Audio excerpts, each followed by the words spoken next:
Welcome to the show, boys and girls. I'm Dave Morris. This is the play for Thursday, July 11th. We'll take a look at some of the headlines in the upcoming editions of the Oklahoman, such as an update on the long-term farm bill and the latest in the Mike Morgan case. But we'll start with debris pickup following the May 31st storms. And I'll bring in Nick Trigakis at this point. Nick, thanks for your time. Thanks for joining us. Sure. Did the city of Oklahoma City underestimate the extent of the damage, and are there delays as a result? What the city is telling us today is that, yes, indeed, they did underestimate the extent of damage from the May 31st storm. Of course, we had tornadoes, multiple tornadoes that came through Oklahoma City, flooding that we all know about. We've gone out on the street there and talked to some local residents, and people are pretty frustrated out there with the pace of debris cleanup. We'll have some photos in the paper tomorrow that our photographers went out and grabbed of just big piles of tree stumps and debris lining the curbs. People are saying it's hard to get around. They're saying that the cleanup is taking longer than past storms.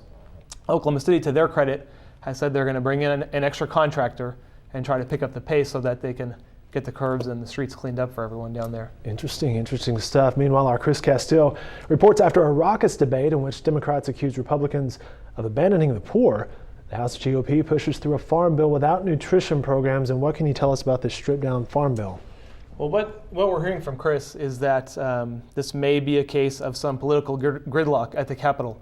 The farm bill for 5 decades has always included food stamp language in it, and because of disagreements between the two parties, they decided, let's try to pull the food stamps out, and that might be a way that we can get a version of the farm bill passed.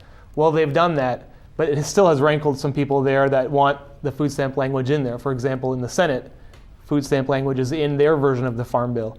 And so what we're potentially looking at is, yes, we may have crossed this hurdle here by having the House pass a version of the farm bill, but it looks like more stalemates and gridlock are on the horizon. Gotcha. And our man in Washington, Chris Castile, is working on that story. And finally, we'll get you out of here on this, Nick, an update on the Mike Morgan case, which Nolan Clay is working on and has been for some time. Yeah, this is the criminal case. Not Mike Morgan, the weatherman. Mike Morgan, the former state legislator. Mm-hmm. The prosecutors in the case have filed an appeal with the 10th Circuit Court in Denver, and this is an expected move. But what they're doing is asking the circuit judges to send it back down to the lower court and ask for a resentencing. Mike Morgan got probation only, no jail time. Prosecutors are saying they'd like the judges at the lower level to reconsider that and possibly issue jail time.